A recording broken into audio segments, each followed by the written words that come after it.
Remember yesterday when I was cooking up my meat and I went ahead and I poured the water that was left over into this container? Well, now it has formed into a layer of beef tallow. Now, what exactly is beef tallow? Of course, it is the rendered fat. This is the fatty part without any other connecting pieces. And as you can see, there is some beef broth that has come out with it. You can save this if you want. Now, what I want to do, I want to cook some eggs. So I got my egg pan right here, and I need to put something on the pan so that the eggs don't dry out and get disgusting and get stuck. So what I'm going to do, I'm going to take some of this, and you just basically break off a few pieces from the top of it and just drop it in the pan. That's it. Okay? Don't need a whole lot. And then turn on the fire. There we go. And we're going to heat it up. And once this heats up, it's going to melt. Now notice that in here, we still have more of it.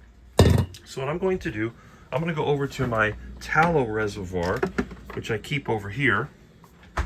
And then I'm going to try to remove the rest of this. Let the beef broth drain off. We'll put this in here. So we have a few little tallow pieces. And there we go. Look at that. Extra tallow. The beef broth, you can use this, you can recook with this if you want, or you can just pour it out into the garden. Either way. This case, it's very little. I'm just going to dump it out. But here's the tallow. And then you just take this tallow back to the refrigerator. Now, you don't have to put it in the refrigerator, but I like to keep it in the refrigerator. So we'll put it over here by the dairy and the duck eggs. And that's it. And it's already melting, see? Now, I know a lot of people talk about, oh, cast iron, everything sticks and blah, blah, blah, blah, blah.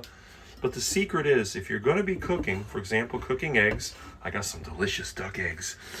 I'm looking forward to it.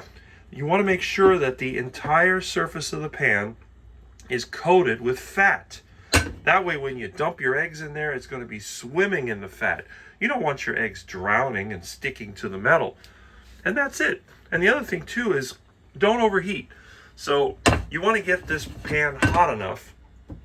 See, right now it's not really hot. You can put your finger on it. But you want to get this where it's nice and warm. And then what I do, I just go to the fire and I turn it down. Way down. Almost, they went out right there. You turn it down until it's just about ready to go out. Okay. Need a little more. This is a very old stove. Try it again.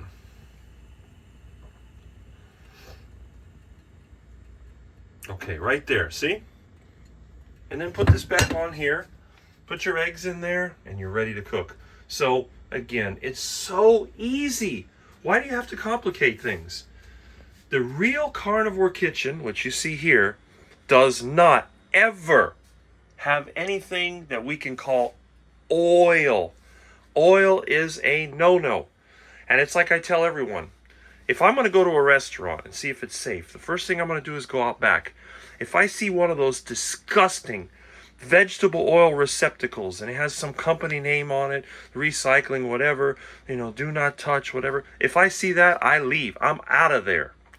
There is no way that I'm going to eat in such a place, because I know they have toxic deep fryers.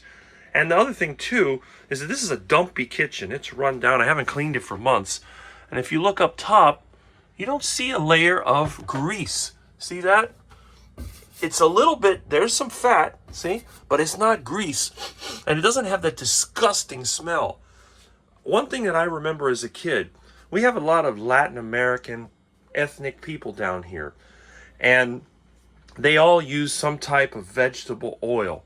Now, this, if you put the lard that's on everything on your hands and you smell it, it doesn't really smell like anything.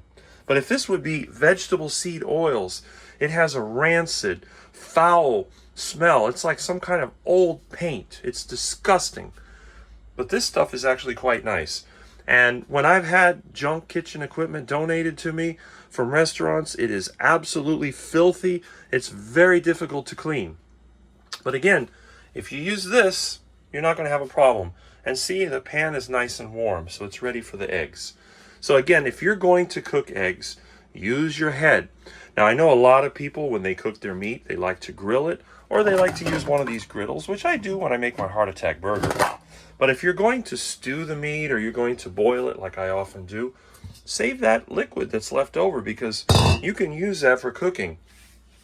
And again, if you're one of these people, well, like for example me, here's my garbage can.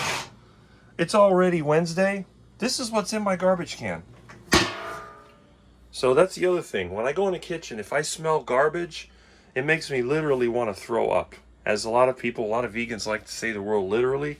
Okay. Anyway, this is just a little insight, and if you want to take my advice, fine. If you don't, hey, that's your responsibility. Have fun. Catch you later.